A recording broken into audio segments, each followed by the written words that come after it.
Boa tarde, senhoras e senhores. Sejam bem-vindos à videoconferência da Companhia Paranaense de Energia, Copel, para a discussão dos resultados referentes ao primeiro trimestre de 2022. Esta videoconferência está sendo gravada e o replay poderá ser acessado no site da companhia, ri.copel.com. A apresentação também está disponível para download. Informamos que todos os participantes estarão apenas assistindo a videoconferência durante a apresentação e, em seguida, iniciaremos a sessão de perguntas e respostas quando mais instruções serão fornecidas. Antes de prosseguir, aproveito para reforçar que as declarações prospectivas têm como base as crenças e suposições da administração da Copel e as informações atualmente disponíveis para a companhia. Essas declarações podem envolver riscos e incertezas, tendo em vista que dizem respeito a eventos futuros e, portanto, dependem de circunstâncias que podem ou não ocorrer. Investidores, analistas e jornalistas devem levar em conta que eventos relacionados ao ambiente macroeconômico, ao segmento e outros fatores podem fazer com que os resultados sejam materialmente diferentes daqueles expressados nas respectivas declarações prospectivas. Estão presentes nessa videoconferência o Sr. Daniel Pimentel Slaviero, CEO da Copel, e o Sr. Adriano Rudek de Moura, CFO da Copel, e diretores e também os diretores das subsidiárias. Gostaria agora de passar a palavra ao Sr. Daniel Slaviero, que dará início à apresentação. Por favor, Daniel, pode prosseguir. Olá, muito boa tarde. Agradeço a participação de todos em nossa videoconferência. Inicio essa apresentação com a satisfação de compartilhar a entrega de mais um trimestre com resultados sólidos da nossa companhia, onde destaco aqui um EBITDA recorde de 1,5 bilhão, o que representa um crescimento de mais de 12% em relação ao primeiro tri do ano passado, seguido de um lucro de 670 milhões de reais e uma pujante geração de caixa de 1,5 bilhão. Mesmo sem os efeitos extraordinários, os quais praticamente não mudaram o nosso EBITDA, tivemos o melhor resultado da história da companhia para um primeiro trimestre, totalizando esse 1 bilhão 460. Começamos bem o ano, mas estamos conscientes que teremos meses desafiadores pela frente devido à conjuntura macroeconômica, à alta de juros e também os preços de commodities. Esses resultados nos estimulam a evoluir ainda mais na execução de nossa estratégia, que tem como principal objetivo a criação de valor para a Copel, para os seus acionistas, para os nossos clientes e para todos os stakeholders. Antes de passar para o próximo slide, eu gostaria de destacar que, em linha com a proposta da administração e com a nossa política de dividendos, foi aprovada na última Assembleia de Acionistas o pagamento de 1,7 bilhão de proventos que serão pagos até o final de julho, e referente ao saldo restante de um total de 3,1 bilhões de dividendos referentes ao resultado de 2021. O maior dividendo pago na história da companhia e equivalente a um dividend yield de aproximadamente um pouco mais de 16%. E nesse sentido, os resultados refletem a materialização de vários aspectos da nossa estratégia. O primeiro dele é a disciplina na gestão de custos, focados na eficiência operacional em todos os negócios. Registramos uma redução de quase 6% no PMSO, excluindo os efeitos de provisões e reversões. Segundo, os intensivos investimentos, especialmente na rede da Copel Distribuição, que refletem na melhoria dos serviços prestados aos nossos clientes, no aumento da base de remuneração regulatória e que podem ser confirmados com a evolução dos nossos resultados, o qual apresentam também uma performance de um EBITDA regulatório de 19,5. Isso tudo tem melhorado significativamente a prestação dos serviços a todos os nossos clientes na nossa área de concessão. Também quero registrar que já vemos os resultados da aquisição do Complexo Vilas nesse trimestre, com 21 milhões de EBITDA já nesse primeiro trimestre. E, além disso, em linha com o nosso compromisso de uma execução impecável dos cronogramas de entrada em operação dos nossos empreendimentos, informo que no início de abril, como foi comunicado ao mercado, colocamos em operação as primeiras unidades geradoras do Complexo Eólico Jandaíra, no Rio Grande do Norte, Esse complexo conta com 90 megas de capacidade instalada e estará em plena operação no início do segundo semestre, ou seja, mais de 2 anos antes do prazo do leilão de suprimento, que é janeiro de 25.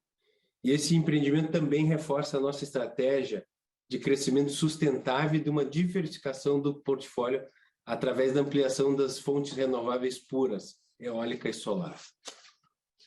Além de uma melhora significativa no volume de energia comercializada pela Copel Mercado Livre, vemos também uma melhora expressiva no GSF, que ficou na casa de 95%, marcando definitivamente o fim da crise hídrica e que contribuiu de uma forma decisiva para melhoras expressivas do resultado da Copel Geração e Transmissão, com quase R$ 1 bilhão também no trimestre. E, por último, eu quero destacar aqui todo o nosso trabalho com relação ao ambiente de inovação aberta. Nós temos o programa Copel Volt, e no dia 31 de maio faremos um grande evento com a apresentação das 5 startups que foram selecionadas nas provas de conceito, nas mais diversas frentes de atuação: eletromobilidade, medição de consumo, plataforma de venda de energia, eficiência energética, entre outros. E esse programa tem o objetivo de aproximar a empresa a esse ecossistema de inovação e trazer soluções que melhorem o atendimento e os serviços prestados aos nossos clientes. Caminhando aqui para a reta final da minha fala, eu queria só reforçar quais são as prioridades que são as nossas prioridades para os próximos meses. Em primeiro lugar, a Compagás. Nós já temos dito aí ao longo dos últimos calls que o processo está em fase final de renovação da concessão por parte do poder concedente, e a informação mais atualizada que temos é que o processo já está na Procuradoria do Estado do Paraná para a avaliação final do contrato. E a nossa expectativa é a assinatura e essa renovação ocorra no mês de junho, agora desse ano de 2022. Também temos olhado atento ao leilão de junho, agora leilão de transmissão. Nós já fechamos uma parceria com uma grande e respeitada empresa do setor, a qual participaremos na forma de consórcio, onde a Copel terá 49% de participação. Como esses lotes ficaram muito grandes, com um CAPEX aproximado aí de 5 bi, especial lote 1, 2 e 3, nós entendemos que é estratégico ter um parceiro de primeira linha. E para concluir, na quesito M&A, ainda dado com uma alavancagem bastante baixa da companhia, nós acreditamos que, apesar do ambiente desafiador de mercado, em especial devido às questões dos juros e, como eu já mencionei, dos preços de commodities, consideramos que existem, sim, algumas boas oportunidades de mercado, em especial nosso foco em brownfield, que estamos avaliando no segmento de renováveis, mas sempre com disciplina na alocação de capital. E tudo isso envolto nos mais elevados níveis de governança do Grupo Copel, os quais buscam alinhar a companhia às melhores práticas do mercado, aumentando a transparência e melhorando também o processo de tomada de decisão por parte da administração. E uma coisa que nós gostamos muito de registrar, é que no último trimestre do ano passado a Copel migrou para o nível 2 de governança da B3 e é um importante legado para a companhia. Para finalizar aqui a minha parte, quero destacar novos avanços na temática de sustentabilidade, o qual permeia toda a nossa estratégia. Nessa semana, assinamos o compromisso com a adoção e implementação das métricas do capitalismo de stakeholders, e é uma iniciativa do Fórum Econômico Mundial. Entendemos que o capitalismo de stakeholders leva em consideração a necessidade de todos os agentes envolvidos e da sociedade em geral, e não apenas os resultados de curto prazo. E é um meio eficaz de criar valor empresarial no médio e longo prazo e abordar as prioridades sociais já consagradas nos Objetivos do Desenvolvimento Sustentável. A meta desse trabalho é o estabelecimento de métricas globais que sejam mensuráveis e palpáveis. E participam desse grupo 180 empresas do mundo inteiro, sendo que da América Latina apenas 5 delas, e a Copel está entre elas. Todo esse trabalho foi capitaneado pelo Comitê de Desenvolvimento Sustentável da companhia, que é um órgão estatutário ligado ao Conselho de Administração e é responsável por acompanhar as questões de ESG e pessoas dentro da Copel. Destaco uma coisa que nos deixa muito orgulhosos, que a Copel é a única empresa do setor elétrico que participa simultaneamente dos 3 índices da B3, ISE, né, de sustentabilidade, e o ICO2 e do IGPTW. E, além disso, registro que a companhia foi recentemente reconhecida com o prêmio de melhores do biogás, do 4º Fórum Brasileiro do Biogás, e pelo Estado de São Paulo como uma das 100 empresas mais influentes no setor de mobilidade. Desde 2008, a Copel tem uma eletrovia com 12 postos em mais de 700 quilômetros que liga desde Paranaguá, no litoral, até Foz do Iguaçu.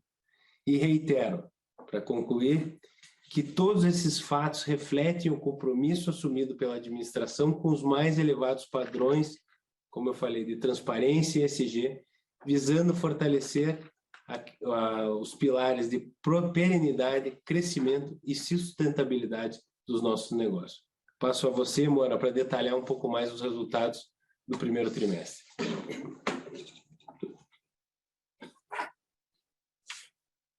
Ok, obrigado, Daniel. Boa tarde a todos. Também agradeço a participação de cada um de vocês na nossa teleconferência. E estamos realmente muito satisfeitos com a divulgação de mais um trimestre com resultados históricos. Além do crescimento do EBITDA ajustado de mais de 12% em relação ao ano passado, que o Daniel já destacou, também quero ressaltar a significativa geração de caixa operacional, que ultrapassou 1,5 bilhão nesse trimestre, e já reflete uma significativa melhora no cenário hidrológico nacional, com uma menor necessidade de compra de energia, além de vários outros fatores que também contribuíram para a melhoria deste resultado, como o crescimento do mercado fio da DIS, uma maior receita na remuneração dos ativos de transmissão e sempre como parte da agenda um plano consistente de redução de custos. Com isso, fechamos mais um trimestre com uma sólida posição financeira, um saldo de caixa aí de aproximadamente 4 bilhões de reais. Em relação ao lucro líquido de 670 milhões, apesar do crescimento do EBITDA de quase 170 milhões, comparados aí com o primeiro tri de 21, os aumentos da inflação, a escalada de juros, acabaram afetando significativamente o custo da dívida, que chegaram no trimestre a quase 350 milhões, um crescimento de mais de 180 milhões de reais comparado com o primeiro tri de 21. Também tivemos uma redução nos resultados financeiros de quase 130 milhões de reais, referente à receita financeira da dívida que o governo do estado tinha com a Copel, da CRC, de mais de 1 bilhão e 400, né, que tinha uma remuneração de GPDI mais 6,65. Essa dívida foi integralmente quitada em agosto de 21. E, por fim, também estamos reconhecendo uma maior parcela da depreciação de mais ou menos 63 milhões de reais no trimestre, principalmente pelos efeitos da repactuação do GSF, a qual começou a ser amortizada de acordo com o prazo remanescente de cada concessão das usinas que foram beneficiadas. Apenas mais um comentário final antes de avançarmos. Vejam que os itens não recorrentes não foram relevantes nesse trimestre. Então, dessa forma, tanto o EBITDA como o lucro líquido reportados e ajustados estão basicamente na mesma ordem de grandeza. E lembrando também que os resultados da Copel Telecom, que faziam parte dos resultados de 2021, né, do primeiro tri de 21, já foram excluídos aí para uma melhor base de comparação. Seguindo para o próximo slide, destaco aqui a evolução entre o primeiro trimestre de 21 e 22, aqui contemplando a contribuição de cada negócio. Como podemos observar, dos 160 milhões praticamente de crescimento, a JET contribuiu com a maior parte, 137 milhões, a DIS 45 milhões, e tivemos um impacto negativo da UEGA de aproximadamente 40 milhões, uma redução aí em função do nível de despacho. No caso da JET, a melhora do cenário hidrológico, como já destacamos, refletiu em GSF médio de 95, né, comparando com o GSF do primeiro trimestre do ano passado na ordem de 89%.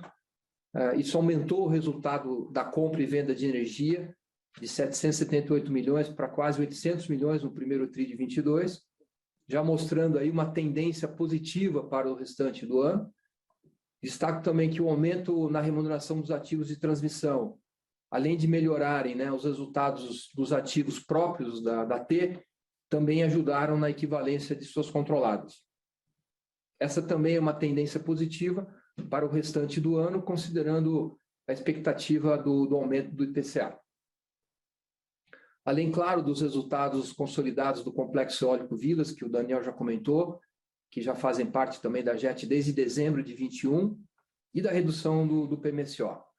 Na DIS, estamos mantendo a eficiência regulatória aí na ordem dos 20%, apesar de termos reconhecido no primeiro TRI de 22 um aumento na provisão de ações cíveis e trabalhistas, de aproximadamente 30 milhões de reais, bem como um complemento líquido de 18 milhões de reais de PCLD, que acreditamos serem pontuais, e acabaram sendo compensados aí com outras reduções de custos, né? Somente mais um comentário ainda sobre a PCLD, apesar desse incremento de 18 milhões de reais, o nível de inadimplência da DIS continua dentro de uma normalidade, abaixo aí do 1,5.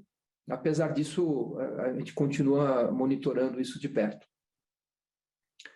Em relação ao aumento do mercado fio, né, de 5,8, ressalto que esse crescimento ele ficou muito acima da média nacional, que teve um crescimento um pouco abaixo de 1% no trimestre.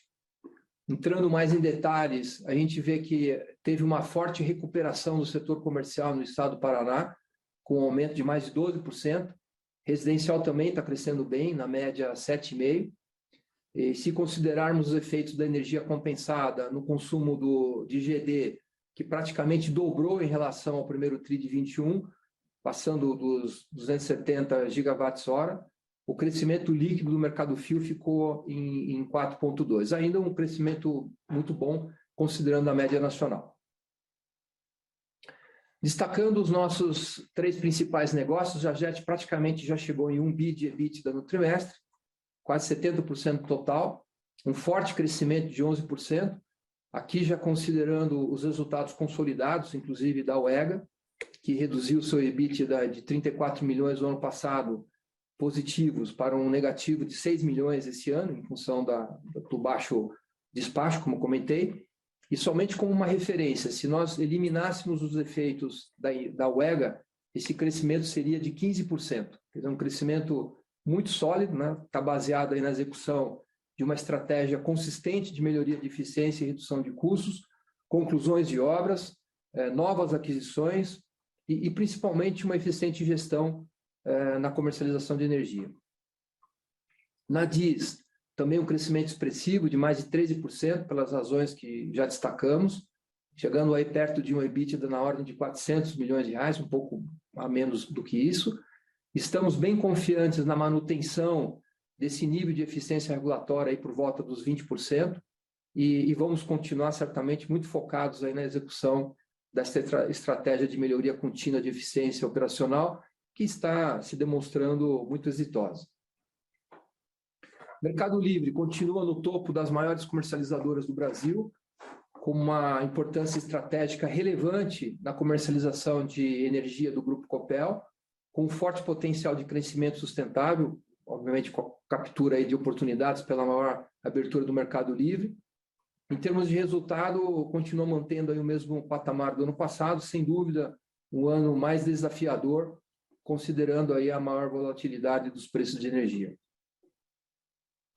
No PMSO, destaco a relevante redução de custo pessoal, hoje atualmente o nosso maior custo gerenciável, que reduziu no consolidado de quase 9% em relação a 21, de 390 milhões no trimestre para 280 milhões, basicamente aí pela redução de 636 funcionários no último ano, através de PDIs. Essa redução mais do que compensou o aumento de dissídio de quase 11% em outubro do ano passado, que seguiu o aumento do INPC. Na linha de IMS, estamos mantendo os níveis de 21, apesar da relevante inflação no período. O principal impacto negativo que já falamos foi o aumento das ações cíveis e trabalhistas, além do incremento na PCLD da DIS, né, totalizando aí um aumento de aproximadamente 50 milhões no trimestre. E excluindo essas provisões e reversões, vemos uma queda de quase 6% no PMSO consolidado. E antes de avançarmos, eu quero apenas destacar que melhoria de eficiência e redução de custos são um dos pilares da nossa estratégia e vamos continuar buscando aí oportunidades através de investimentos em novas tecnologias, revisões de processos, enfim, ferramentas, investimentos prudentes na DIS que possam trazer reduções de custo, como Paraná Trifásico e medidores inteligentes, enfim, ainda vejo oportunidades de melhorias. Falando rapidamente sobre o andamento do programa de investimentos, continuamos cumprindo rigorosamente o plano, tanto físico como financeiro, inclusive com a antecipação de projetos com o Complexo Eólico Jandaíra, que o Daniel já citou no início, e apesar da forte pressão inflacionária, devemos continuar dentro do orçamento anual aprovado de 22, que pode chegar até 2 bilhões e 67. Já investimos no trimestre 560 milhões, estamos muito focados na conclusão das obras da JET, sendo a principal Jandaíra, e também nos investimentos prudentes da DIS, que sozinha já investiu quase 500 milhões no trimestre, de um total previsto de 1 bilhão e 600 aí para o ano de 22. Apenas lembrando que o investimento previsto para 22 não contempla aqui eventuais oportunidades de novos negócios, né, para os quais estamos analisando aí com a devida disciplina dentro da nossa capacidade de investimentos e retornos e também com o acompanhamento de perto do Comitê de Investimentos. E para finalizar aqui, antes de seguirmos para o Q&A, temos a evolução da alavancagem, que continua ao redor de 1 vez. Lembrando que nesta baixa alavancagem ainda temos os impactos dos resultados não recorrentes de 2021, como a venda da Telecom, a repactuação do GSF, que eu já também comentei, liquidação da CRC do governo no ano passado, que ocorreram aí praticamente no terceiro TRI de 21. Então, sem esses efeitos, a alavancagem ajustada já ficaria aí acima de 1,5 vezes, mas mesmo assim abaixo da nossa referência, né, de estrutura de capital ideal, que seria por volta dos 2,5 vezes, como já comentamos em várias oportunidades. E continuamos acompanhando de perto as oportunidades aí para chegarmos mais próximo do nosso objetivo, né, sempre considerando as alavancas aí da política de investimentos e também de dividendos. Como o Daniel já falou também, estamos avaliando oportunidades em M&A, né, preferencialmente Brownfield, ainda este ano, e vamos pagar até julho em 1 bilhão e 700 de dividendos de JCP, que foi aprovado na última Assembleia, referente ao saldo remanescente de 2021, que certamente afetará a alavancagem atual. E por fim, né, não temos nenhuma exposição de câmbio na nossa dívida, os vencimentos estão bem diluídos, e totalmente dentro da nossa capacidade financeira. Bom, obrigado mais uma vez pela participação de todos e podemos passar agora para a sessão de Q&A. Obrigado. Iniciaremos agora a sessão de perguntas e respostas para investidores e analistas. Caso deseje fazer alguma pergunta, por favor, digite seu nome e companhia no campo Q&A. Aguarde enquanto coletamos as perguntas.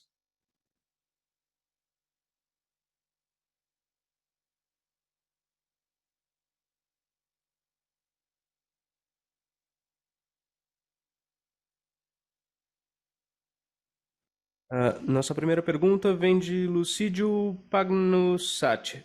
Como estão projetando os dividendos futuros? Oi, Lucídio. Como determina a nossa política, que o Moura mencionou um pouco dela, ela está atrelada, primeiro, à capacidade do fluxo de caixa, né, disponível, fluxo de caixa disponível descontado os dividendos, os investimentos. Então, abaixo de 1,5, ele teria um payout de 65%, entre 1,5 e 2,5, um payout de 50%. E, acima disso, os 25% obrigatórios. O Mauro mencionou, né, que a nossa alavancagem, excluindo os efeitos extraordinários, ela já está ao redor de 1,5, 1,6. Então, a gente acha que nesse caminho aí para uma alavancagem de 2,5, o ideal é que a gente fique dentro dos parâmetros da própria política, né, com um dividendo target aí de 50%. Só se tiver alguma outra excelente oportunidade que justifique qualquer movimento pontual, mas o nosso caminhamento é para essa alavancagem de 2,5 com payout de 50%. Não está na nossa agenda, pelo menos de curto e médio prazo, pagamentos de dividendos extraordinários. A gente acha que deixar esse espaço para o caminho de oportunidades de negócio, como o leilão que eu falei, as outras oportunidades de M&A que nós estamos analisando, é uma questão que trará saudável e que trará bons resultados para a companhia e para os nossos acionistas. Lembrando que para fazer perguntas, basta digitar seu nome e companhia no campo Q&A. Aguarde enquanto coletamos mais perguntas. Bom, há mais uma pergunta aqui. Boa tarde, parabéns pelo resultado. Gostaria de perguntar como está o andamento da venda da Compagás. A companhia considera que consegue iniciar este processo ainda no primeiro semestre? E um complemento a ela foi comentado que a Compagás deve ter a concessão renovada em junho. A participação da Copel será vendida ainda em 2022? Acho que não foi dito o nome da pessoa que fez a pergunta, mas de qualquer forma uma excelente pergunta, porque esse assunto é o topo da nossa agenda. Então, para que esse processo do desinvestimento possa ocorrer, né, naturalmente a renovação precisa estar organizada. Acabou levando um pouco mais de tempo do que nós gostaríamos, aí por uma questão dos prazos legais do poder concedente, mas os contornos gerais, como a renovação de 30 anos, um OC regulatório de 9,21, um bônus de outorga aí de 508 milhões, enfim, e outras condições gerais de investimento, de CAPEX aí ao redor de 2,5, eles já estão apresentadas e formalizadas pelo poder concedente. Nós estamos aqui no prazo final, realmente, as informações que nós temos, como eu mencionei, é que o processo está na Procuradoria-Geral do Estado do Paraná para a revisão aí, final do contrato, com expectativa de assinatura aí ao longo do mês de junho. Feito este processo, a Copel nós estamos estimando aí ao redor de 180 dias para organizar um leilão, que será um leilão na B3, para alienação desses 51%, desse controle dentro da Compagás. Então, isso ocorrendo vai ficar no limite, mas ocorrendo isso em junho, é possível que seja feita ainda dentro do ano de 2022. Se eventualmente porque a aprovação dessa alienação ela precede de uma autorização legislativa aqui na Assembleia Legislativa do Paraná, por maioria simples, se eventualmente por questões das eleições isso atrasa, no mais tardar, no primeiro trimestre de 2023, isso estará executado, porque nós estamos com um plano estratégico, um foco no core business, ou seja, sair desses negócios que não sejam geração de energia, para que focar no nosso core, que é gerar, transmitir, distribuir e comercializar de energia. É aí que a gente acha que nós temos expertise e temos capacidade de gerar melhores retornos para a companhia e para os nossos acionistas. Nossa próxima pergunta vem do senhor Matheus Nascimento. Gostaria de saber quando será decidida a data de remuneração que está prevista até julho de 2022. Parabenizar os resultados da Copel, bem como a apresentação dos resultados. Moura, se você puder endereçar isso do Matheus, não só a data, né, não só a forma, mas também a data X das ações a partir da aprovação da AGO.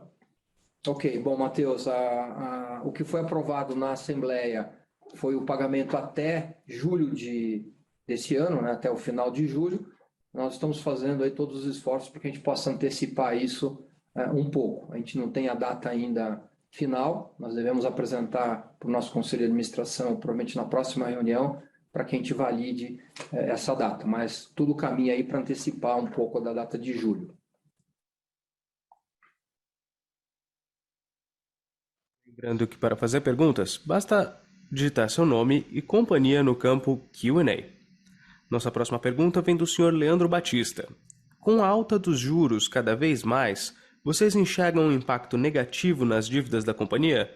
Obrigado. Só complementando a pergunta do Matheus, a pergunta anterior, né? A DataX dessa foi 2 de maio. Então, elas já começaram a ser negociadas depois da aprovação no final de abril. E, Leandro, infelizmente nós estamos vendo nessa alta significativa aí que tem da Selic, do CDI, na faixa de 12,75, elas já estão impactando os nossos resultados. O Moura mencionou aí 183 milhões de aumento de custo de dívida. Então, a gente crê que isso estará estabilizado, né? Salvo alguma mudança mais significativa por parte aí das autoridades monetárias, do Banco Central, mas ela ainda, infelizmente, ela tem um impacto bem significativo, porque todas as nossas dívidas estão atreladas ou ao CDI ou à taxa Selic. Felizmente, como o Moura também colocou, nós não temos nenhuma dívida em moeda dólar, né? ou euro, ou qualquer outra moeda que não seja o real. Então, acho que isso também é um fator de proteção da companhia. Nossa próxima pergunta vem do senhor Matheus Rolim, acionista. Prezados, infra para mobilidade elétrica. A Copel está se preparando para essa revolução? 5G no Smart Grid eu sei que sim. E a infra para a mobilidade elétrica? Sucesso a todos nós. Oi, Matheus. Não temos dúvida, né, que a mobilidade elétrica é uma coisa que está chegando a passos largos e rápidos aqui no país. A Copel, sempre no intuito de reforçar esse espírito de vanguarda e de inovação, ela foi a primeira companhia de distribuição a fazer um corredor de eletrovias aqui no Paraná. Eu mencionei, mais de 700 quilômetros interligando o Paranaguá a Foz do Iguaçu. Nós também, nesse esforço aqui do Copel Volt, também estamos lidando com empresas de startup envolvendo a eletromobilidade, para que a gente possa ampliar agora também no eixo norte, mas eu não tenho dúvida, nós não temos dúvida que isso vai fazer parte da nossa estratégia de crescimento e desenvolvimento, seja pelo lado do consumo, né, porque você vai ter toda a frota de carros, caminhões no futuro e ônibus. Nós acreditamos que eles vão ser híbridos no primeiro momento e lá mais para frente totalmente elétricos. Então você tem que ter uma infraestrutura robusta e é por isso que esses investimentos bilionários, os maiores da história da companhia, eles vêm dar respaldo de infraestrutura.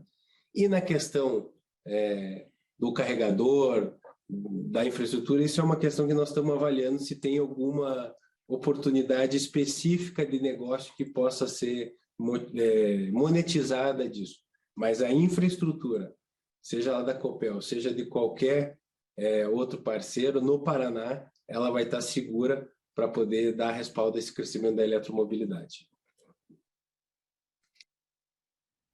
Lembrando que para fazer perguntas, basta digitar seu nome e companhia no campo Q&A.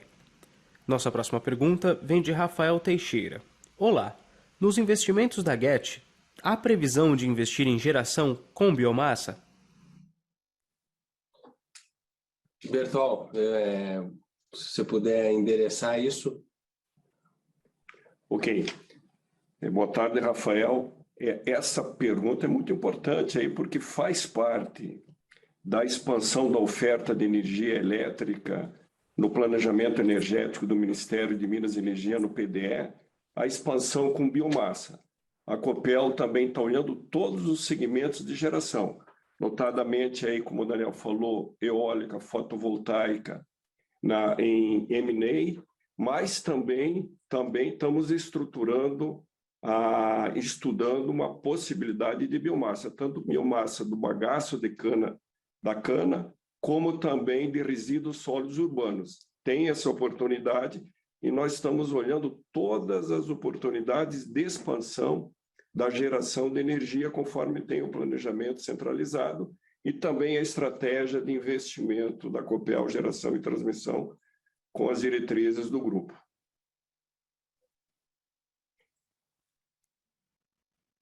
Nossa próxima pergunta vem de Alisson Agosti.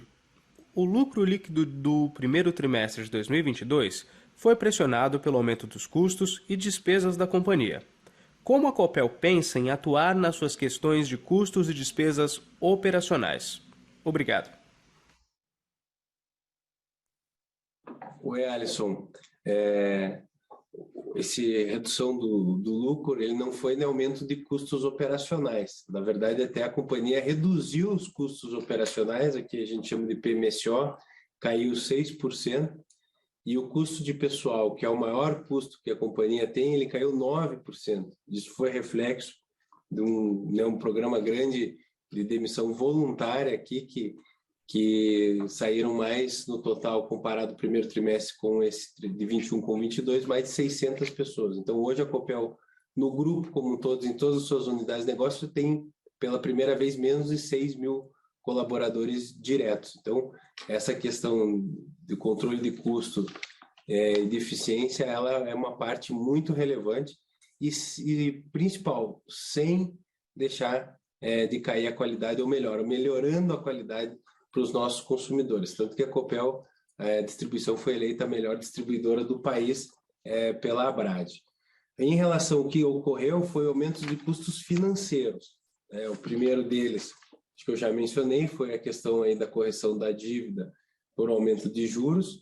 E o segundo, o Moura também mencionou aí, Alisson, é a questão do CRC. O CRC era uma dívida que o governo do Paraná tinha com a companhia, que ela, na época que ela foi renegociada, né, Moura, acho que em 2014, 2015, as taxas lá foram taxas muito atrativas, mas ela previa a possibilidade do devedor fazer o pagamento antecipado. Então, isso que ele fez. E do nosso ponto de vista, apesar de você ter perdido essa receita financeira, você ter o dinheiro no caixa e esse dinheiro poder ser investido nos projetos, nos investimentos, a gente entende também que isso foi o mais adequado. Mas, do ponto de vista assim, bem prático, a sua preocupação é a nossa preocupação. Ter sempre um controle muito firme de custos, principalmente com uma inflação alta aí de 2 dígitos, impactando aqui todos os serviços, toda a mão de obra, todos os materiais. E nós acreditamos que daqui para frente possa haver ainda alguns programas de demissão voluntária, mas eles não serão mais amplos e genéricos como foram os últimos. Serão mais específicos e pontuais para alguma área que a gente tenha feito algum tipo de ação. E de uma maneira mais macro, acho que o plano de investimento, como foi colocado aqui, ele visa exatamente isso.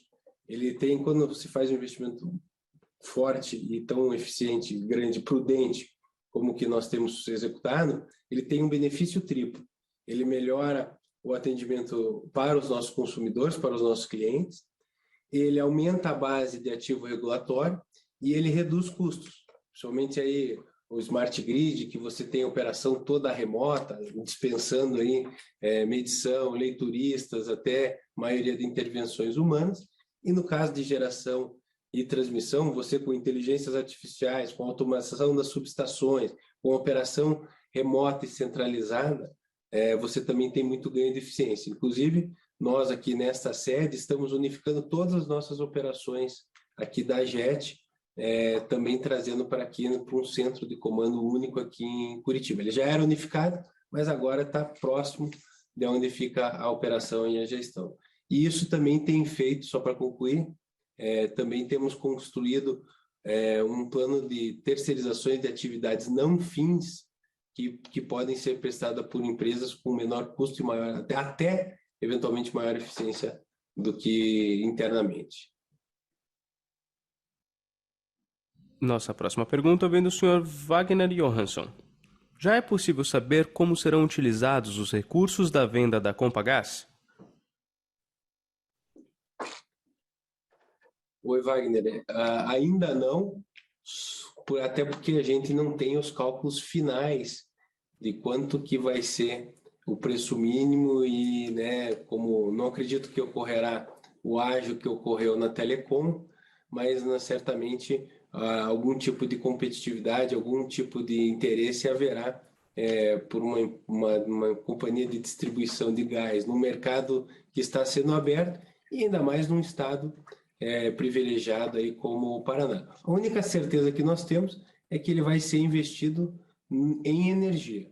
Se vai ser ampliando a nossa capacidade de geração, se vai ser ganhando leilões de transmissão, ou se vai ser também na ampliação aí da nossa distribuidora ou na comercialização, isso ainda está em aberto. Mas que vai ser no negócio de energia, isso eu não tenho dúvida, porque isso faz parte da diretriz, vamos dizer, da espinha dorsal da nossa estratégia. Nossa próxima pergunta vem do senhor Flávio Avezum e complementarmente com do Matheus Nascimento, pois são perguntas parecidas. Qual a projeção da matriz de geração da Copel? Será mantida a matriz térmica? Complementando, de acordo com a apresentação dos resultados do último trimestre de 2021, o presidente da Copel destacou sobre os investimentos em energias sustentáveis. Qual metas de expansão deste tipo de matriz em termos percentuais? Gostaria também que destacasse um pouco mais sobre o projeto das startups. Perfeito, obrigado Flávio, Matheus. Vou fatiar aqui a pergunta, Bertol também pode complementar aqui. O que nós temos visto hoje? Primeiro que a nossa matriz ela é totalmente renovável, seja basicamente 87% hídrica, e nos últimos anos nós temos feito aí um investimento muito forte em renováveis pura, mais especificamente em eólica, e com o final aqui desse projeto de Jandaíra, agora no início do segundo semestre, nós teremos 13% da nossa geração com esta fonte. Nosso objetivo aí de 3 a 5 anos é ter pelo menos um quarto, 25% dessa com eólico, vamos dizer, com renováveis puros, né, eólico e solar. E a questão da geração térmica, ela é uma boa discussão, é um bom debate que nós estamos trazendo aqui, tratando isso dentro da companhia. Inclusive, nós temos aí uma das grandes consultorias externas do país para a gente fazer uma visão aí da Copel 2030, isso já foi dito no call do quarto trimestre, e a expectativa nossa é que até o fim desse ano a gente possa trazer os desenhos e as visões que a gente enxerga, e essa é uma discussão. O gás certamente vai ser importante para a matriz energética do país. Como país, isso não tenho dúvida, né, Bertol? Você conhece bem, o PDE traz um crescimento muito da fonte a gás como geração de energia. Se a Copel vai querer ter uma posição de mais forte ou uma presença mais ampliada nisso, além do que nós temos a Araucária, é uma discussão que a gente está fazendo e refletindo. Nós já temos aí uma usina que o ano passado, como complemento do nosso portfólio, ela se mostrou estritamente e essencialmente estratégica. Então, ela foi muito necessária para os resultados aí de 2021. Tem um leilão agora no final do ano de capacidade. A nossa intenção é que ela possa participar em condições competitivas, desde que o suprimento do gás assim o permita, né, dadas as questões geopolíticas aí mundiais. Então é uma questão que nós estamos avaliando no contexto de expansão ou não, mas independentemente disso, a UEGA como negócio é um excelente ativo, e que o caminho dela é participar aí de um leilão para ter um suprimento de médio e longo prazo. Só para concluir, a questão aqui da inovação, nós estamos muito entusiasmados com esse programa, porque aproxima realmente a inovação, esse ecossistema de startups aqui com a companhia. A companhia sempre teve essas questões muito ligadas aos projetos de P&D, da ANEEL, tanto na geração quanto na distribuição, e agora esse é um mundo novo que aproxima novas soluções para melhorar o atendimento, melhorar a prestação de serviço, melhorar as nossas eficiências operacionais. Então, no dia 31, as 5 primeiras selecionadas da fase 1 que fizeram provas de conceito apresentarão aqui para a companhia, e aí isso pode evoluir para uma parceria, para uma prestação de serviço, ou até mesmo para um eventual investimento. E já nesse dia 31, a nossa área de novos negócios, que está cuidando disso através do diretor Cássio, né, já vamos lançar a fase 2, que é mais uma chamada para trazer novas opções, aí, novas empresas para trazer dentro do ecossistema da Copel.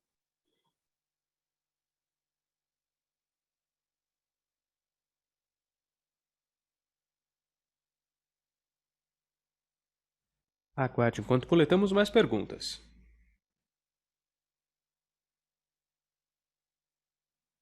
A sessão de perguntas e respostas está encerrada. Gostaria agora de passar a palavra ao Sr. Daniel para que faça as considerações finais da companhia. Por favor, Sr. Daniel, pode prosseguir. Mais uma vez, agradeço aqui a participação de todos os analistas, investidores, né, investidoras aqui na nossa conferência. Os resultados aí, a nossa alegria, a nossa satisfação da entrega de mais um trimestre de resultados sólidos em todas as unidades de negócio, um destaque especial aqui para a JET, para a distribuidora e também a manutenção aí da Copel Mercado Livre como a maior comercializadora do país, mas não vamos baixar a guarda e muito menos deixar de ficar atento, porque esse ano é um ano desafiador. A conjuntura macroeconômica, as questões não só mundiais, mas nacionais, impõem aqui uma estrita observância ao nosso plano de negócio, a uma austeridade que tem sido uma das diretrizes dessa administração, para que a gente continue melhorando o atendimento, como eu tenho dito, aos nossos clientes, contribuindo para o desenvolvimento do setor elétrico e da geração de energia, e também para todos os nossos investidores, acionistas e para a sociedade de maneira geral. Nós estamos muito entusiasmados, animados com o trabalho que a companhia tem feito, fará ao longo de 2022 e também com esse desenho de futuro, de um novo ciclo que nós imaginamos a partir aí de 2023. Então, agradecer aqui a presença de todos, agradecer também todos os colegas da diretoria aqui da holding, das subsidiárias e todos os copelianos e copelianas pelos resultados atingidos ao longo desse primeiro trimestre. A videoconferência da Copel está encerrada. Agradecemos a participação de todos e tenham um bom dia. Tchau, tchau.